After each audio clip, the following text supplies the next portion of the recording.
Super Saravana stores.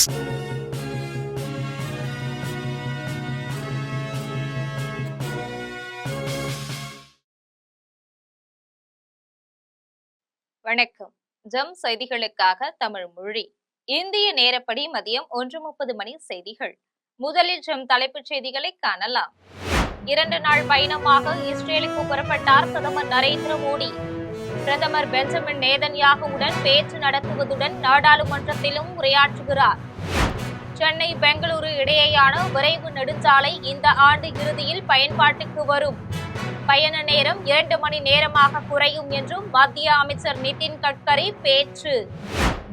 டெல்லியின் பெயரை இந்திரபிரஸ்தம் என்று மாற்ற பாஜக நாடாளுமன்ற உறுப்பினர் பிரவீன் கண்டேல்வால் கோரிக்கை.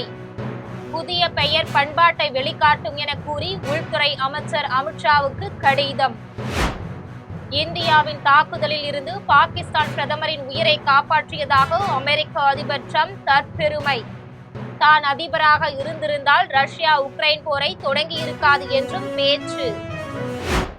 இனி விரிவான செய்திகளை காணலாம். இஸ்ரேலில் 2 நாள் பயணம் மேற்கொள்ளும் பிரதமர் நரேந்திர மோடி அந்நாட்டு பிரதமர் பெஞ்சமின் நெதன்யாகுவுடன் பேச்சு நடத்துவதுடன் நாடாளுமன்றத்திலும் உரையாற்ற உள்ளார். இதுகுறித்து பிரதமர் நரேந்திர மோடி தனது சமூக வலைதளத்தில் பதிவிட்டுள்ளார். அதில் பல துறைகளில் உள்ள இருதரப்பு ஒத்துழைப்பை வலுப்படுத்தும் வகையில் இன்றும் நாளையும் தான் இஸ்ரேலில் பயணம் மேற்கொள்வதாக தெரிவித்துள்ளார். இரு நாடுகள் இடையிலான உறவுகள் கடந்த 3 ஆண்டுகளில் குறிப்பிடத்தக்க அளவில் வலுப்பெற்றுள்ளதாகவும் குறிப்பிட்டுள்ளார். பல்வேறு துறைகளில் இரு நாடுகளிடையே உள்ள உறவுகளை மேலும் வலுப்படுத்துவது குறித்து இஸ்ரேல் பிரதமர் பெஞ்சமின் நெதன்யாகுவுடன் பேச்சு நடத்த உள்ளதாக குறிப்பிட்டுள்ளார். அதேபோல் அந்நாட்டு அதிபர் ஐசக் ஹெர்சோகையும் சந்தித்து பேச உள்ளதாக தெரிவித்துள்ளார். இன்று மாலையில் இஸ்ரேல் நாடாளுமன்றமான நெசட்டில் உரையாற்ற உள்ளதாகவும் பிரதமர் தெரிவித்துள்ளார். இந்திய இஸ்ரேல் உறவை வலுப்படுத்த பங்களித்த இந்திய வம்சாவளியினருடனும் கலந்துரையாட உள்ளதாகவும் பிரதமர் நரேந்திர மோடி தெரிவித்துள்ளார்.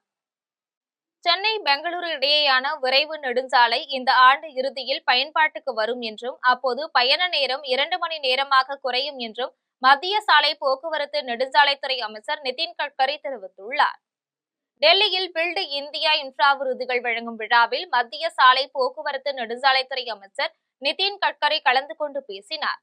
அப்போது சென்னைக்கும் பெங்களூருக்கும் இடையே 260 கிலோமீட்டர் தொலைவுக்கு விரைவு நெடுஞ்சாலை அமைக்கப்பட்டு வருவதாகவும் அதன் ஒரு பகுதியில் இப்போதே போக்குவரத்து நடைபெற்று வருவதாகவும் குறிப்பிட்டார்.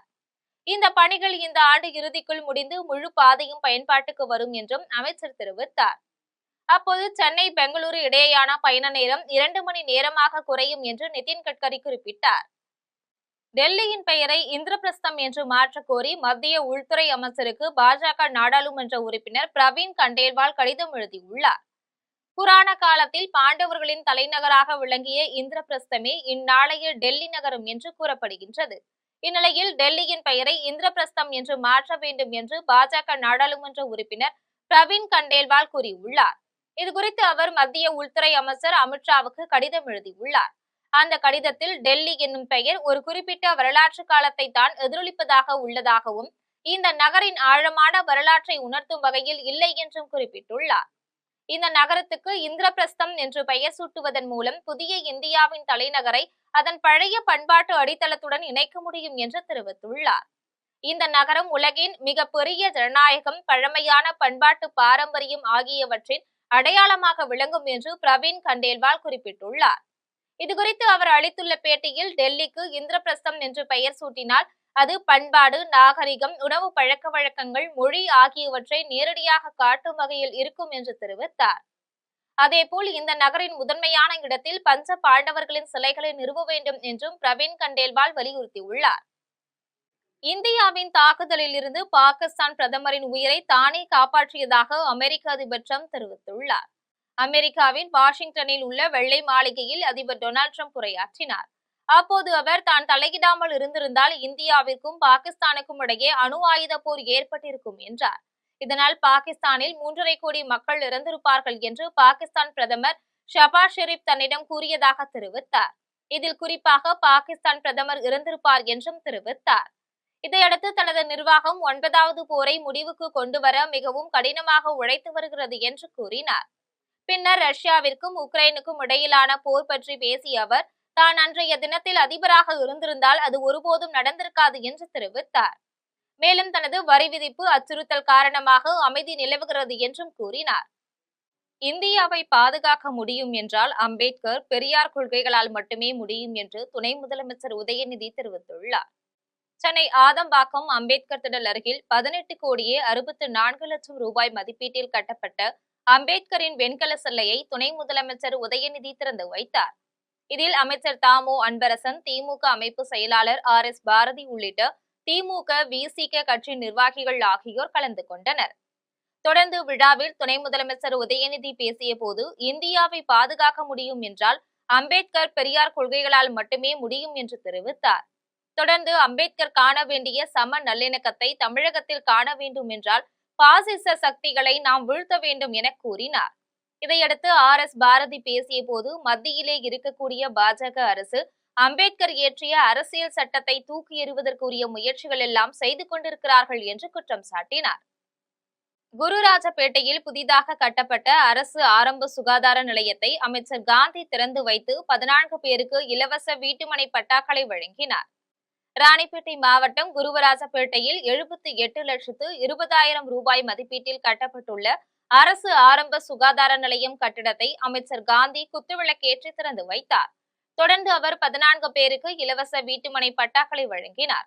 அப்போது மாவட்ட வருவாய் அலுவலர் தனலிங்கம், ஒன்றிய குழு தலைவர் நிர்மலா சவுந்தர், மாவட்ட சுகாதார அலுவலர் செந்தில்குமார் உள்ளிட்ட அரசு அதிகாரிகள் ஆகியோர் உடனிருந்தனர். டெல்லிக்கு தமிழ்நாடு தலைவணங்காது, தமிழ்நாடு தலைநிமிர்ந்துதான் நிற்கும் என்று அமைச்சர் கீதா ஜீவன் தெரிவித்துள்ளார்.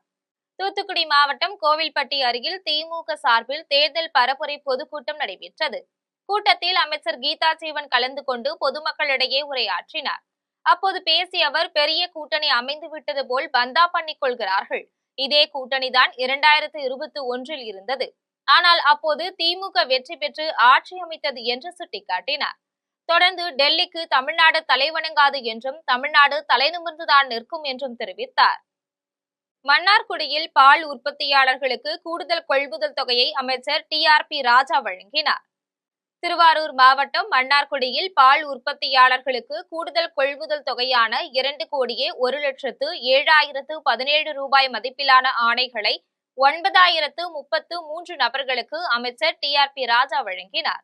தொடர்ந்து அவர் நிகழ்ச்சியில் பேசிய போது, உங்களது பணத்தை பத்திரப்படுத்தி சேமித்து வைத்திருந்த காரணத்தினால்தான் தற்போது 2 கோடி ரூபாய் இங்கு சேமிக்கப்பட்டுள்ளது. இல்லை என்றால் வெறும் பூஜ்ஜியமாகத்தான் இருந்திருக்கும் என்று தெரிவித்தார். இதில் மாவட்ட ஆட்சியர் மோகனச்சந்திரன், துறை சார்ந்த அரசு அதிகாரிகள் ஆகியோர் உடனிருந்தனர். இந்திய பொருட்களுக்கு அதிக வரி விதிக்கும் அமெரிக்காவிற்கு எதற்கு பிரதமர் ஆதரவு அளிக்கிறார் என்று நாடாளுமன்ற உறுப்பினர் சுதா வினவியுள்ளார். மயிலாடுதுறை மாவட்டம் சீர்காழியில் மாவட்ட காங்கிரஸ் கமிட்டி தலைவர் பானுசேகர் தலைமையில் பாக முகவர்கள் கூட்டம் நடைபெற்றது. கூட்டத்தில் காங்கிரஸ் சட்டமன்ற உறுப்பினர் ராஜகுமார், நாடாளுமன்ற உறுப்பினர் சுதா ஆகியோர் கலந்து கொண்டு ஆலோசனைகளை வழங்கினர். தொடர்ந்து கூட்டத்தில் பல்வேறு கட்சிகளிலிருந்து காங்கிரஸ் கட்சியில் இணைந்தனர். அவர்களுக்கு நாடாளுமன்ற உறுப்பினர் சுதா கட்சி துண்டு அணிவித்து வரவேற்றார். இதையடுத்து அவர் செய்தியாளர்களை சந்தித்து பேசினார். அப்போது பேசிய அவர், நாடாளுமன்ற கூட்டத்தொடரில் இந்திய தேசிய விவசாயிகளின் உரிமையை அமெரிக்காவிடம் விற்றது குறித்தும், இந்திய எல்லைகளை சைனா ஆக்கிரமிப்பு செய்வது உள்ளிட்ட பல விஷயங்கள் குறித்தும் ராகுல் காந்தி பேச வாய்ப்பு கேட்ட போது மறுக்கப்பட்டது என்று தெரிவித்தார். இதையடுத்து இந்திய பொருட்களுக்கு அதிக வரி விதிக்கும் அமெரிக்காவிற்கு எதற்கு பிரதமர் ஆதரவு அளிக்கிறார் என்று கேள்வி எழுப்பினார்.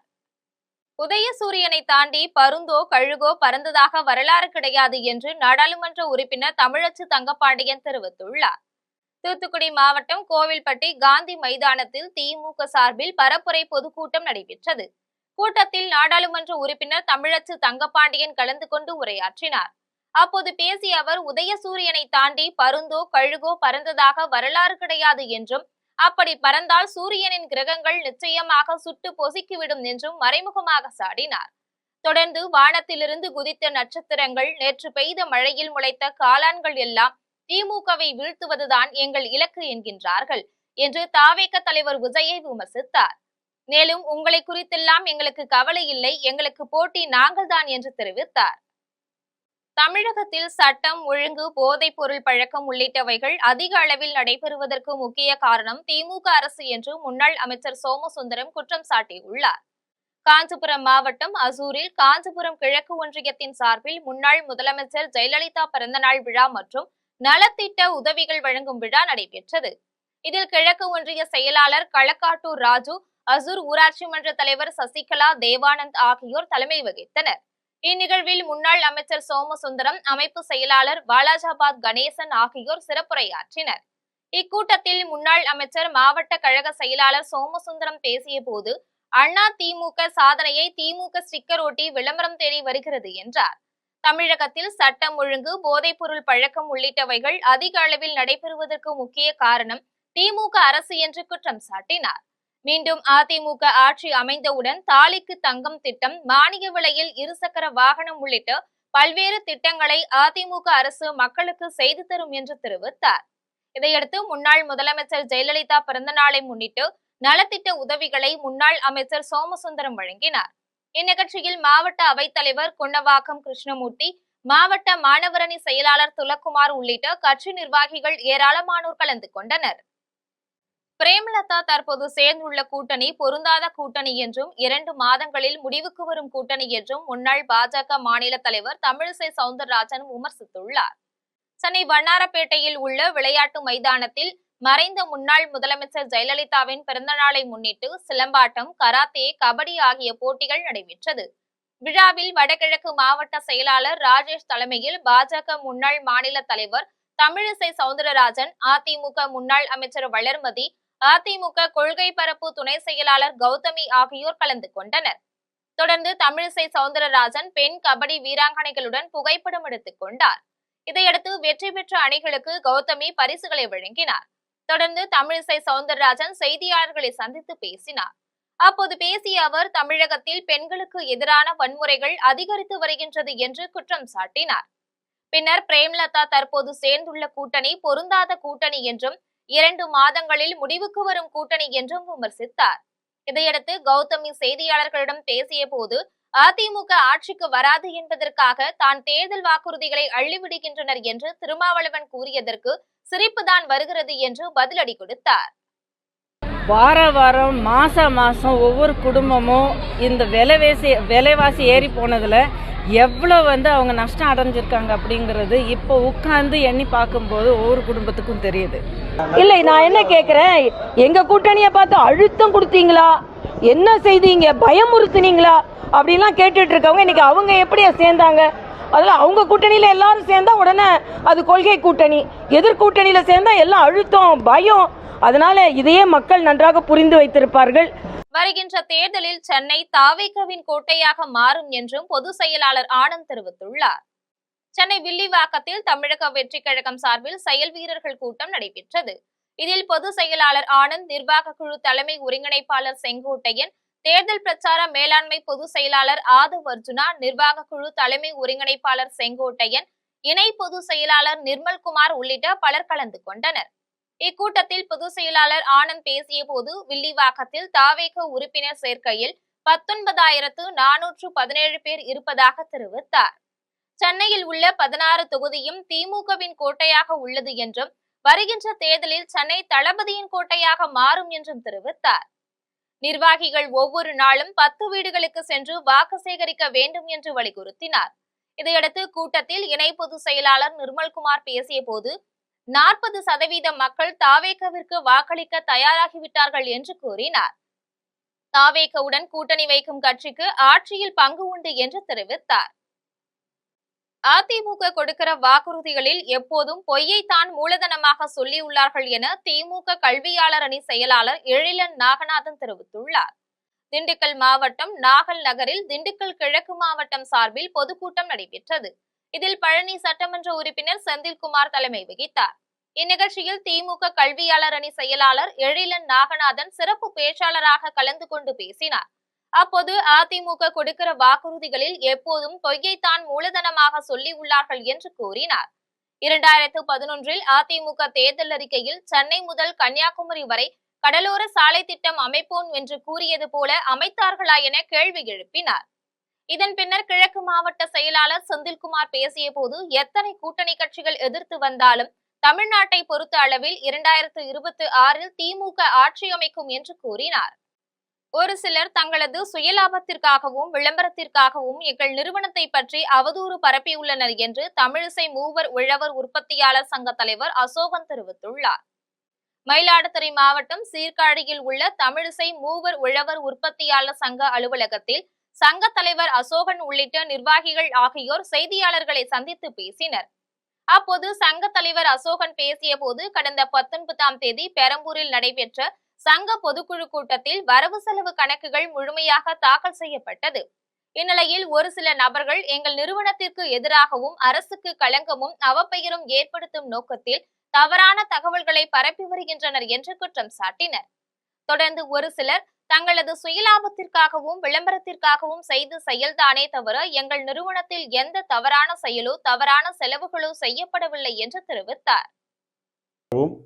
அரசிற்கு எதிராகவும் அரசிற்கு களங்கமும் அவப்பெயரும் ஏற்படுத்தப்பட வேண்டும் என்ற நோக்கத்தில் இந்த நிறுவனத்தை பற்றி தவறான தகவல்களை அங்கு நாளிதழ்களிலும் தொலைக்காட்சியிலும் பரப்பி வருகிறார்கள். அவருடைய சுய லாபத்திற்காகவும் விளம்பரத்திற்காகவும் இது பேசப்பட்டதே அன்றி உண்மையில் அப்படிப்பட்ட எந்த ஒரு தவறான ஒரு செலவுகளும் தவறான விஷயமும் இங்கு நடக்கவில்லை.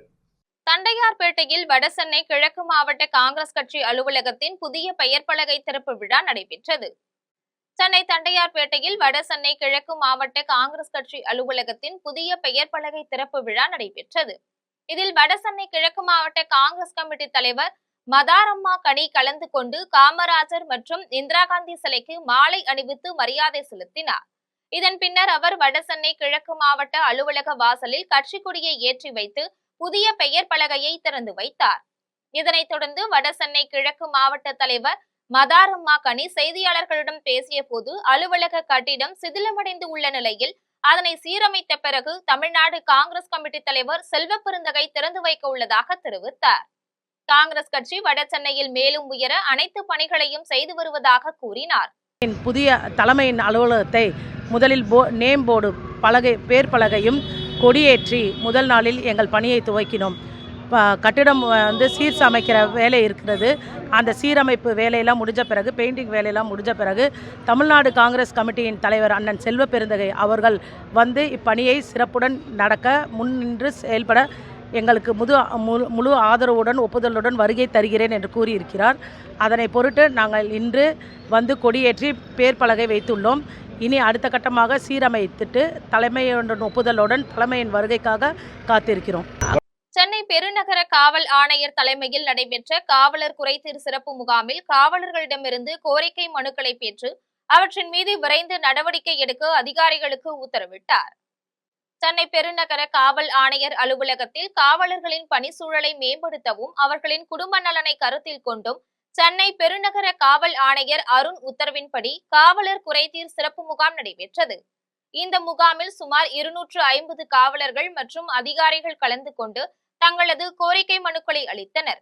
குறிப்பாக பணி மாறுதல், காவலர் குடியிருப்பு வசதிகள் மற்றும் ஊதிய குறைபாடுகள் உள்ளிட்ட மனுக்கள் பெறப்பெற்றன. இந்த மனுக்கள் மீது விரைந்து நடவடிக்கை எடுக்குமாறு சம்பந்தப்பட்ட அதிகாரிகளுக்கு காவல் ஆணையர் உத்தரவிட்டார்.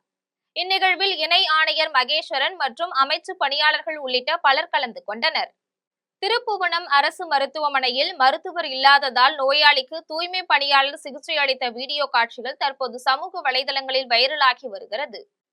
சிவகங்கை மாவட்டம் பெத்தானந்தல் கிராமத்தை சேர்ந்த வரதராஜன் தலையில் காயம் ஏற்பட்ட நிலையில் சிகிச்சைக்காக திருப்புவனம் அரசு மருத்துவமனைக்கு சென்றார். அப்போது மருத்துவமனையில் மருத்துவரும் செவிலியரும் பணியில் இல்லாததால் ஒப்பந்த அடிப்படையில் பணிபுரியும் தூய்மை பணியாளர் ஒருவர் காயத்திற்கு முதலுதவி சிகிச்சை அளித்தார். இதன் வீடியோ காட்சிகளை அங்கு சிகிச்சைக்காக வந்திருந்த மற்றொரு நோயாளி கைபேசியில் பதிவு செய்து இணையத்தில் வெளியிட்டுள்ளார். இந்த காட்சி தற்போது சமூக வலைதளங்களில் வேகமாக பரவி பொதுமக்கள் பல்வேறு கேள்விகளை எழுப்பியுள்ளது. காரைக்காலில் உலக நன்மை வேண்டி நடைபெற்ற சண்டி மகா ஹோமத்தில் ஏராளமான பக்தர்கள் கலந்து கொண்டு சாமி தரிசனம் செய்தனர். புதுச்சேரி மாநிலம் காரைக்காலில் உள்ள சோமநாதர் ஆலயத்தில் 40ஆம் ஆண்டு சண்டி மகா யாகம் சிறப்பாக நடைபெற்றது. இவ்விழாவில் திரளான பெண்கள் கலந்து கொண்டு பட்டு புடவைகள் மற்றும் பழ வகைகளை ஹோமகுண்டத்தில் அர்ப்பணித்து துர்க்கையம்மனை வழிபட்டனர். யாகத்தை முன்னிட்டு அம்மனுக்கு பல்வேறு சிறப்பு அபிஷேகங்கள் நடைபெற்றன. விழாவின் நிறைவாக பூஜிக்கப்பட்ட புனித நீர் அடங்கிய கலசத்தை சிவாச்சாரியார் சுமந்து வர ஆலயத்தை வலம் வந்த பின் அந்த புனித நீரால் துர்க்கையம்மனுக்கு மகா அபிஷேகம் செய்யப்பட்டது. இதனைத் தொடர்ந்து விசேஷ பூஜைகளும் மகா தீபாராதனைகளும் நடைபெற்றன. இந்நிகழ்ச்சியில் கோவில் அறங்காவலர் குழுவினர், நிர்வாகிகள் மற்றும் ஏராளமான பக்தர்கள் கலந்து கொண்டு சாமி தரிசனம் செய்தனர்.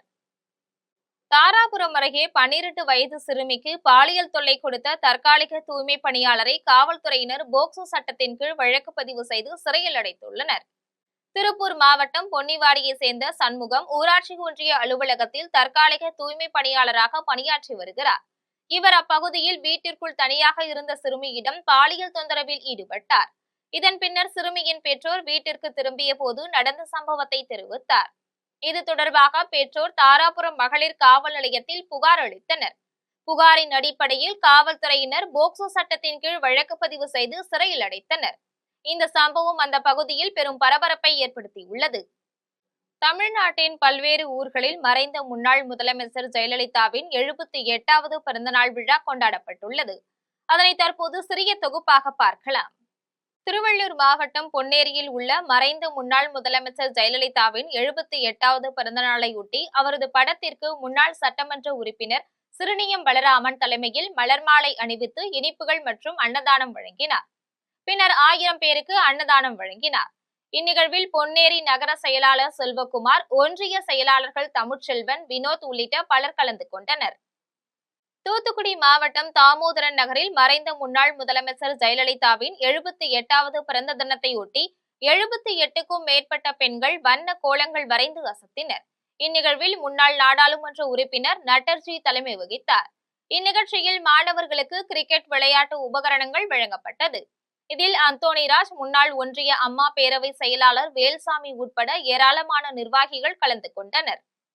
திருவண்ணாமலை மாவட்டம் ஆரணியில் மறைந்த முன்னாள் முதலமைச்சர் ஜெயலலிதாவின் 78வது பிறந்த நாளையொட்டி அதிமுக சார்பில் மாபெரும் கோலப்போட்டி நிகழ்ச்சி நடைபெற்றது.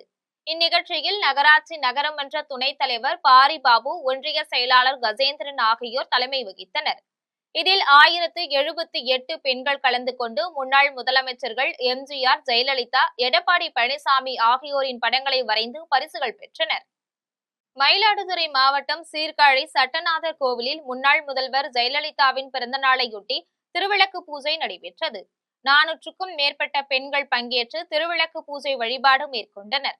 இந்நிகழ்ச்சிக்கான ஏற்பாடுகளை மாநில ஜெயலலிதா பேரவை துணை செயலாளர் மார்கோனி செய்திருந்தார். இதில் மாவட்ட செயலாளர் பவுன்ராஜ், மகளிர் அணி பொறுப்பாளர்கள் ஆகியோர் கலந்து கொண்டனர். திண்டுக்கல் மாவட்டம் பழனி அருகே கீரனூரில் முன்னாள் முதல்வர் ஜெயலலிதாவின் பிறந்த நாளையொட்டி அவரது உருவப்படத்திற்கு மாலை அணிவித்தும் பட்டாசு வெடித்தும் பொதுமக்களுக்கு அன்னதானம் வழங்கியும் கொண்டாடினர். இதில் ஒன்றிய செயலாளர் நடராஜன், கிழக்கு கழக செயலாளர் ரமேஷ், பேரூர் கழக செயலாளர் செல்வராஜ் உள்ளிட்ட நிர்வாகிகள் கலந்து கொண்டனர். திருவள்ளூர் மாவட்டம் பழவேற்காட்டில் மறைந்த முன்னாள் முதல்வர் ஜெயலலிதாவின் பிறந்த நாளையொட்டி அவரது உருவப்படத்திற்கும் எம்ஜிஆர் சிலைக்கும் அதிமுக மாவட்ட இணை செயலாளர் சுமித்ரா தலைமையில் மாலை அணிவித்தனர். தொடர்ந்து கேக் வெட்டி பொதுமக்களுக்கு இனிப்புகளுடன் கூடிய அன்னதானம் வழங்கினர். இதில் காட்டூர் ஆனந்தன், பிரபா, செல்வழகி உள்ளிட்ட அதிமுக நிர்வாகிகள் ஆகியோர் கலந்து கொண்டனர். திருவாரூர் மாவட்டம் மன்னார்குடியில் ஆசாத் தெருவில் முன்னாள் முதலமைச்சர் ஜெயலலிதாவின் பிறந்த நாளையொட்டி அவரது உருவப்படத்திற்கு மாலை அணிவித்து மரியாதை செய்தனர். தொடர்ந்து நகர்மன்ற உறுப்பினர் கண்ணதாசன் தலைமையில் பொதுமக்களுக்கு அன்னதானம் வழங்கப்பட்டது. இதில் கழக அமைப்பு செயலாளர் சிவா, ராஜமாணிக்கம் உள்ளிட்ட அதிமுக நிர்வாகிகள் உடனிருந்தனர். காஞ்சிபுரம் மாவட்டம் உத்தரமேரூர் மத்திய மற்றும் கிழக்கு ஒன்றிய அதிமுக சார்பில் முன்னாள் முதல்வர் ஜெயலலிதாவின் பிறந்த நாளை முன்னிட்டு பல்வேறு இடங்களில் அவரது திருவுருவப் படத்திற்கு மலர் தூவி மரியாதை செலுத்தப்பட்டது. ஒன்றிய செயலாளர்கள் தங்க பஞ்சாட்சரம் மற்றும் பிரகாஷ் பாபு தலைமையில் நடைபெற்றது. இந்நிகழ்வுகளில் பொதுமக்களுக்கு நலத்திட்ட உதவிகள், இனிப்புகள் மற்றும் அன்னதானம் வழங்கப்பட்டன. இதில் ஊராட்சி மன்ற தலைவர் மேனகா ரமேஷ் மற்றும் கட்சி நிர்வாகிகள் திரளாக கலந்து கொண்டு விழாவினை சிறப்பித்தனர். ராமநாதபுர சமஸ்தானத்தின் முதலாம் முத்துராமலிங்க சேதுபதி அக்குசால் முருக குடும்பனுக்கு வழங்கிய செப்பு பட்டயத்தை தொல்லியல் ஆய்வாளர் கண்டுபிடித்துள்ளார். பழனியை சார்ந்த தொல்லியல் ஆய்வாளர் நாராயணமூர்த்தியிடம் மதுரை அயோத்திப்பட்டியை சேர்ந்த குடும்பர்கள் தாங்கள் பாதுகாத்து வைத்திருந்த செப்பு பட்டயத்தை படித்து விளக்கமளிக்க வேண்டும் என கேட்டுள்ளனர். 22 13.5 சென்டிமீட்டர் நீள அகலத்துடன் 175 கிராம் எடையுடன் 52 வரிகளில் எழுதப்பட்ட இப்பட்டயம் பல முக்கிய வரலாற்று செய்திகளை தெரிவிக்கிறது. இந்த பட்டயத்தில் குறிப்பிடப்படும் ராமநாதபுர சமஸ்தான அமைச்சரான முத்து இருளப்ப பிள்ளைதான் முல்லை பெரியாறு அணை கட்ட திட்டத்தை வகுத்தவர். இதனை அடியொற்றி பென்னி குயிக் அணையை கட்டி முடித்தார். பட்டயம் எழுதப்பட்ட காலத்தில் கிழக்கிந்திய கம்பெனி மதுரையின் ஆட்சி அதிகாரத்தை கைப்பற்ற முயன்று கொண்டிருந்ததால் மதுரை அரசுரிமை போரில் ஈடுபட்டிருந்த 2ஆம் திருமலை நாயக்கர் எனும் பங்காரு திருமலை அப்போது ராமநாதபுர சமஸ்தானத்தில் அடைக்கலமாக இருந்தார் என்பது செப்பேட்டின் வாயிலாக புலனாகிறது. முத்துராமலிங்க சேதுபதி நோய்வாய்ப்பட்டிருந்த போது சூரங்குடியில் இருக்கும் அக்குசால் முருக குடும்பன் மருந்து வழங்கியதால் அந்த நோய் தீர்ந்துள்ளது. இதனால் மேலும் மகிழ்ச்சி அடைந்த அரசரும் அமைச்சரும் அப்போது மதுரை அரசுரிமை போட்டியில் இருந்த திருமலை நாயக்கரிடம் தெரியப்படுத்தி முருக குடும்பனுக்கு 12 லட்சம் பொற்காசுகளும் தங்கள் ஆட்சி பரப்பில் அவரை சாதி தலைவராகவும் நியமித்தனர். இப்போது இப்பட்டயத்தை அக்குசால் முருக குடும்பனின் வாரிசுகள் பாதுகாத்து வைத்துள்ளனர் என தொல்லியல் ஆய்வாளர் நாராயணமூர்த்தி தெரிவித்தார். இந்த அக்குசால் அப்படிங்கிறது அக்கசாலை அப்படிங்கிற பழந்தமிழ் சொல்லோட தொடர்புடையது. அது உலோகம் தொடர்புடையது. இப்போ அக்கசாலை அப்படிங்கிறது நாணயத்துக்கும் அது மாதிரி சொல்லுவாங்க. நாணய சாலைக்கும் அக்குசாலைன்னு சொல்லுவாங்க. இந்த முருக குடும்பன் ஒன்றிரி சேவகம்னு சொல்லி அவர் இந்த செப்பேடு குறிப்பிடுது. ஒன்றிரி சேவகம்னா ஒரே ஆள் 100 பேரை போரில் வீழ்த்துறவர். அது மாதிரி ஒரு திறமை இருந்திருக்கு அவருக்கு. ஒரு பெரிய வைத்தியனாகவும் இருந்திருக்காரு. அது மாதிரி பெரிய ஒரு நீதிமானாகவும் இருந்திருக்காரு. ஒரு பஞ்சாயத்து பண்ணுற மாதிரி பெரிய நீதிமானாகவும் இருந்திருக்காரு. அதனால் இந்த மாதிரி இவ்வளோ திறமைகள் இருந்ததுனால எங்களுடைய சமஸ்தானத்தில் இலங்கை இடங்கை வலங்கை பிரிவுன்னு ஒரு தீராத எங்களுக்கு ஒரு பிரச்சனை இருக்குது, அதை தீர்த்து வைங்கன்னு கேட்டிருக்காங்க. எடப்பாடி பழனிசாமி மீண்டும் முதலமைச்சராக வேண்டி மதுரை மாவட்டம் மேலூரில் இருந்து அதிமுகவினர் பழமுதிர் சோலைக்கு பாத யாத்திரை சென்று தங்கத்தேர் இழுக்க உள்ளனர். மேலூர் நகர அதிமுக செயலாளர் சரவணன் ஏற்பாட்டில் பாத யாத்திரை புறப்பட்டனர். இந்த விழாவில் மாவட்ட செயலாளர் ராஜன் செல்லப்பா, ஒன்றிய செயலாளர் பொன் ராஜேந்திரன், மாவட்ட அவைத்தலைவர் ராஜேந்திரன், மேலூர் சட்டமன்ற உறுப்பினர் பெரிய புள்ளான், பாரதிய ஜனதா கட்சியின் மாவட்ட துணைத் தலைவர் கண்ணன், பாலகிருஷ்ணன், அருண் ஆகியோர் பங்கேற்றனர். அதனைத் தொடர்ந்து அதிமுக தொண்டர்கள் மேலூரில் இருந்து முருகனின் 6ஆம் படைவீடான பழமுதிர் சோலைக்கு பாத யாத்திரையாக புறப்பட்டனர். இதில் 100க்கும் மேற்பட்ட பெண்கள் பாதகைகளை கையில் ஏந்தியவாறு சாலையில் நடைபயணம் மேற்கொண்டனர். சரியாக இன்று மாலை முருகனின் 6ஆம் படை வீடான பழமுதிர் சோலையில் அதிமுகவினர் தங்கத்தேர் இழுக்கும் நிகழ்ச்சி நடைபெறுகிறது. தென்காசியில் சாலையோர கடைகளுக்கு நகராட்சி அனுமதி அளித்த நிலையில் நெடுஞ்சாலைத்துறையினர் கடையை காலி செய்ய சொன்னதால் தங்களின் வாழ்வாதாரம் பாதிக்கப்படுவதாக வணிகர்கள் தெரிவித்துள்ளனர். தென்காசி குத்துக்கல் வலசை சாலையின் ஓரமாக நீண்ட நாட்களாக நடைபாதை வியாபாரிகள் வணிகம் செய்து வருகின்றனர். இவர்களுக்கு நகராட்சி சார்பில் உரிமம் வழங்கப்பட்டுள்ளது. இந்த நிலையில் திடீரென நெடுஞ்சாலைத்துறை அதிகாரிகள் கடைகளை காலி செய்ய அறிவுறுத்தியுள்ளனர். இதனால் தங்கள் வாழ்வாதாரம் பாதிக்கப்படும் சூழல் ஏற்பட்டுள்ளதால் தங்கள் வாழ்வாதாரத்தை காக்க வேண்டும் என்று நடைபாதை வணிகர்கள் கோரிக்கை விடுத்துள்ளனர். இதில் பார்த்தீங்கன்னா குறைஞ்சி இங்கே இருந்து ஐடி வரை பார்த்தீங்க அப்படின்னா ஒரு 40-50 கடைகள் இருக்கு. இந்த வாழ்வாதாரம் எங்களுக்கு 40-50 குடும்பம் பிழைக்குது. ஆனால் இந்த 40-50 குடும்பமும் இந்த தொழிலை நம்பி தான் நாங்கள் டெய்லி பொழப்பு நடத்திட்டு இருக்கோம். ஆனால் எங்களுக்கு இது நிரந்தரம் கிடையாது. நகராட்சியிலேருந்து எங்களுக்குன்னு ஒரு கார்டு கொடுக்காங்க. ஆனால் நாங்களே ஃபோன் பண்ணி கூப்பிட்டாலும் யாரும் வரமாட்டாங்க. கோவையில் தனியார் கல்வி நிறுவனங்களின் தொழில்நுட்ப கலை விழா மார்ச் 5, 6, 7 ஆகிய நாட்களில் நடைபெற உள்ளது. கோவை குமரகுரு கல்வி நிறுவனங்களின் புகழ்பெற்ற தொழில்நுட்ப கலை விழா மார்ச் 5, 6, 7 ஆகிய நாட்களில் நடைபெற உள்ளதாக அறிவிக்கப்பட்டுள்ளது. தொழில்நுட்பம், கலாச்சாரம், இளைஞர் தலைமைத்துவத்தை மையமாக கொண்ட இவ்விழாவில் 90க்கும் மேற்பட்ட போட்டிகளும் 60க்கும் மேற்பட்ட பயிலரங்குகளும் இடம்பெறுகின்றன. கலை நிகழ்ச்சிகளான மார்ச் 5ஆம் நாளில் பிரபல பேண்ட் அகம் குழுவினரின் இசையும், மார்ச் 6ஆம் நாளில் சைந்தவி, ஹரிசரன், நரேஷ் ஐயர், ட்ரம்ஸ் குமரன், சபான் EDM வழங்கும் இசை விருந்தும் நடைபெறுகின்றன. பாளையங்கோட்டையில் இருந்து வேலூர் மத்திய சிறைக்கு வாகனத்தில் அழைத்து செல்லப்பட்ட கைதி திருவண்ணாமலை மாவட்டம் ஆரணியில் சன்னல் கண்ணாடியை உடைத்து காவலர்கள் தன்னை அடித்து துன்புறுத்துவதாக கூறியதால் பரபரப்பு ஏற்பட்டது. ஆரணி பழைய பேருந்து நிலையம் அருகே நேற்றிரவு காவல்துறையினர் வாகனத்தை சாலை ஓரமாக நிறுத்திவிட்டு ஆட்டோ பிடித்து அருகே இருந்த அரசு மதுக்கடைக்கு சென்றுள்ளனர். அவர்கள் மீண்டும் திரும்பி வந்தபோது வாகனத்தில் இருந்த சிறை கைதி சன்னல் கண்ணாடியை உடைத்து பொதுமக்களிடம் காவல்துறையினர் தன்னை அடித்து துன்புறுத்துவதாகவும் இதனால் தலையில் பலத்த காயமடைந்துள்ளதாகவும் கூறினார். இதனால் அதிர்ச்சி அடைந்த பொதுமக்கள் அங்கு குவிந்தனர். அவர் தான் பாளையங்கோட்டையை சேர்ந்த பந்தா பாண்டி என்றும் தன்னை சிறு குற்றத்தில் கைது செய்த பின்னர் மேலும் பல்வேறு வழக்குகளில் சேர்த்து பிணையில் எடுக்க விடாமல் ஊர் ஊராக சுற்றி கொண்டு அடித்து துன்புறுத்துவதாகவும் தெரிவித்தார். பின்னர் காவல்துறையினர் உடனடியாக அங்கிருந்து வாகனத்தை எடுத்துக்கொண்டு புறப்பட்டு சென்றனர். புதுச்சேரியில் மேம்பாலத்தில் அதிவேகமாக சென்ற வேன் தடுப்பில் மோதாமல் இருக்க சட்டென திரும்பியதால் கவிழ்ந்த சிசிடிவி காட்சிகள் வெளியாகியுள்ளது. புதுச்சேரி தேங்காய்திட்டை சேர்ந்த வெங்கடேசன் தனியார் மருந்து கம்பெனியின் பிரதிநிதி. இவரது மனைவி சுசித்ராவின் வளைகாப்புக்காக கோயம்புத்தூரில் இருந்து கைக்குழந்தைகளுடன் உறவினர் புதுச்சேரிக்கு வந்தனர். விழா முடிந்து திரும்பி செல்லும் பொழுது விழுப்புரம் நாகப்பட்டினம் தேசிய நெடுஞ்சாலை திருவண்டார்கோவில் மேம்பாலத்தின் அருகே ஓட்டுநரின் கட்டுப்பாட்டை மீறி வேன் கவிழ்ந்தது. நல்வாய்ப்பாக சிறு காயங்களுடன் அனைவரும் உயிர் தப்பினர். இதுகுறித்து வில்லியனூர் போக்குவரத்து காவல்துறையினர் ஓட்டுநர் காமேஸ்வரன் மீது வழக்கு பதிந்து விசாரித்தனர். வேன் சாலையில் கவிழ்ந்தது குறித்த கண்காணிப்பு கேமரா பதிவு வெளியாகியுள்ளது. செங்கல்பட்டு மாவட்டம் திருக்கழுக்குன்றம் அடுத்த கீரப்பாக்கத்தில் லாரியும் இருசக்கர வாகனமும் நேருக்கு நேர் மோதியதில் இருசக்கர வாகனத்தில் வந்த இளைஞர்கள் 2 பேர் நிகழ்விடத்திலேயே உயிரிழந்துள்ளனர். திருக்கழுக்குன்றம் அடுத்த புல்லேரியை சேர்ந்த கோவிந்தராஜ், முடையூரை சேர்ந்த முத்து ஆகிய இருவரும் இருசக்கர வாகனத்தில் செங்கல்பட்டு நோக்கி சென்றனர். கீரப்பாக்கத்தில் எதிரே வந்த லாரி மோதியதில் கோவிந்தராஜ், முத்து ஆகிய இருவரும் நிகழ்விடத்திலேயே உயிரிழந்தனர். தகவல் அறிந்து வந்த திருக்கழுக்குன்றம் காவல்துறையினர் இருவரின் உடல்களையும் மீட்டு கூராய்வுக்காக செங்கல்பட்டு அரசு மருத்துவமனைக்கு அனுப்பி வைத்தனர். விபத்து ஏற்படுத்திவிட்டு நிற்காமல் சென்ற கனரக வாகனம் குறித்து வழக்கு பதிந்து விசாரித்து வருகின்றனர்.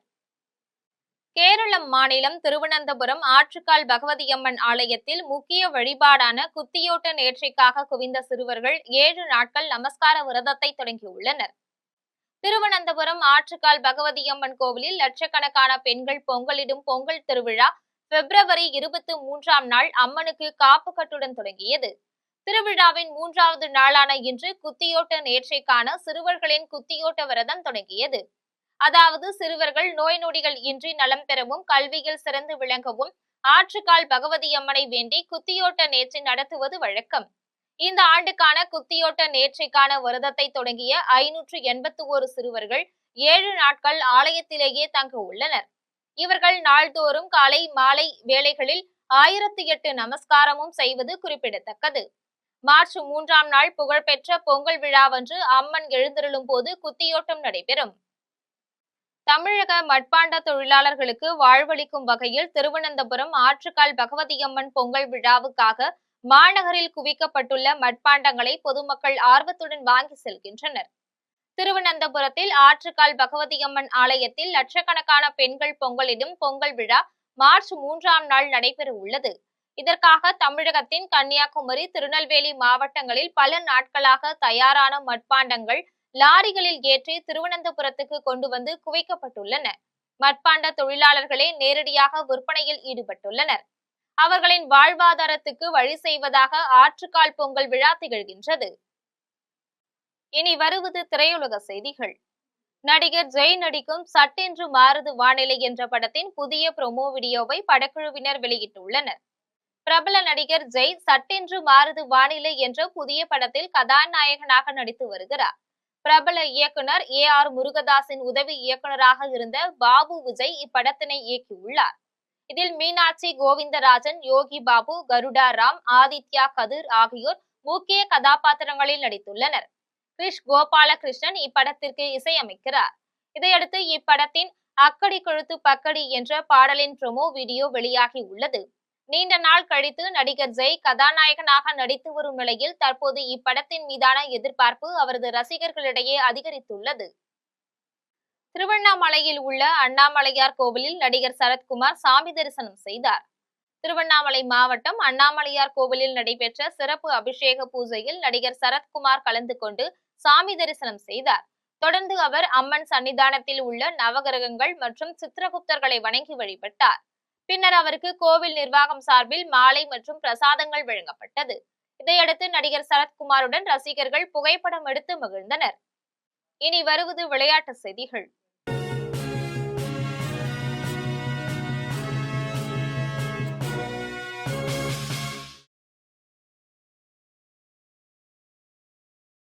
இருபது ஓவர் உலகக்கோப்பை கிரிக்கெட் தொடரின் சூப்பர் 8 சுற்று போட்டியில் பாகிஸ்தானை வீழ்த்தி முதல் அணியாக இங்கிலாந்து அரையிறுதிக்கு முன்னேறியுள்ளது. இலங்கையின் பல்லேகலை மைதானத்தில் 20 ஓவர் உலகக்கோப்பை கிரிக்கெட் தொடரின் சூப்பர் 8 சுற்று போட்டி நடைபெற்றது. இந்த போட்டியில் இங்கிலாந்து, பாகிஸ்தான் அணிகள் மோதின. இதில் டாஸ் வென்று பேட்டிங் செய்த பாகிஸ்தான் அணி 20 ஓவரில் 9 விக்கெட் இழப்பிற்கு 164 ரன்கள் எடுத்தது. இதையடுத்து 165 ரன்கள் எடுத்தால் வெற்றி என்ற இலக்குடன் களமிறங்கிய இங்கிலாந்து அணி 19 ஓவரில் 8 விக்கெட் இழப்பிற்கு 166 ரன்கள் எடுத்து வெற்றி பெற்றது. இதில் ஹாரி ப்ரூக் தனியாளாக போராடி அதிரடியாக ஆடி சதமடித்தார். இந்நிலையில் 20 ஓவர் உலக கோப்பையில் சதம் அடித்த முதல் கேப்டன் என்ற சாதனையை ஹாரி ப்ரூக் படைத்தார். இனி வருவது தங்கம், வெள்ளி மற்றும் பங்கு சந்தை விலை நிலவரம்.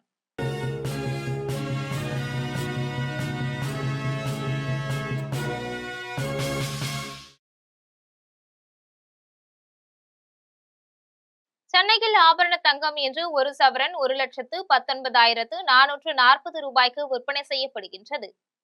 சென்னையில் இன்று ஆபரண தங்கத்தின் விலை கிராமுக்கு 40 ரூபாய் அதிகரித்து 14,930 ரூபாய்க்கு விற்பனை செய்யப்படுகிறது. ஒரு சவரன் 1,320 ரூபாய் அதிகரித்து 1,19,440 ரூபாய்க்கு விற்பனை செய்யப்படுகின்றது. 24 கேரட் தூய தங்கம் ஒரு சவரன் 1,30,304 ரூபாய்க்கு விற்பனை செய்யப்படுகின்றது. மேலும் 1 கிராம் வெள்ளி 295 ரூபாய்க்கும் 1 கிலோ வெள்ளி 2,95,000 ரூபாய்க்கும் விற்பனை செய்யப்படுகின்றது. இந்திய பங்கு சந்தைகளில் வணிகம் இன்று உயர்வுடன் காணப்படுகின்றது. மும்பை பங்கு சந்தை பங்கு விலை குறியீட்டு எண் சென்செக்ஸ் 536 புள்ளிகள் அதிகரித்து 82,762 புள்ளிகளில் வணிகமாகிறது. தேசிய பங்கு சந்தை பங்கு விலை குறியீட்டு எண் நிப்டி 187 புள்ளிகள் அதிகரித்து 25,612 புள்ளிகளில் வணிகமாகிறது. மீண்டும் தலைப்புச் செய்திகள். 2 நாள் பயணமாக இஸ்ரேலுக்கு புறப்பட்டார் பிரதமர் நரேந்திர மோடி. பிரதமர் பெஞ்சமின் நேதன்யாகுவுடன் பேச்சு நடத்துவதுடன் நாடாளுமன்றத்திலும் உரையாற்றுகிறார். சென்னை பெங்களூரு இடையேயான விரைவு நெடுஞ்சாலை இந்த ஆண்டு இறுதியில் பயன்பாட்டுக்கு வரும். பயண நேரம் 2 மணி நேரமாக குறையும் என்றும் மத்திய அமைச்சர் நிதின் கட்கரி பேச்சு. டெல்லியின் பெயரை இந்திரபிரஸ்தம் என்று மாற்ற பாஜக நாடாளுமன்ற உறுப்பினர் பிரவீன் கண்டேல்வால் கோரிக்கை. புதிய பெயர் பண்பாட்டை வெளிக்காட்டும் என கூறி உள்துறை அமைச்சர் அமித்ஷாவுக்கு கடிதம்.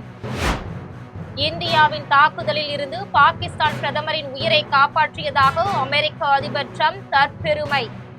தான் அதிபராக இருந்திருந்தால் ரஷ்யா உக்ரைன் போரை தொடங்கி இருக்காது என்றும் பேச்சு. இத்துடன் ஜெம் செய்திகள் நிறைவடைகின்றன. மீண்டும் ஜெம் செய்திகள் மாலை 6 மணிக்கு. உடனுக்குடன் செய்திகளை காண GemLive.tv என்ற இணையதளத்தில் இணைந்திருங்கள். நன்றி, வணக்கம்.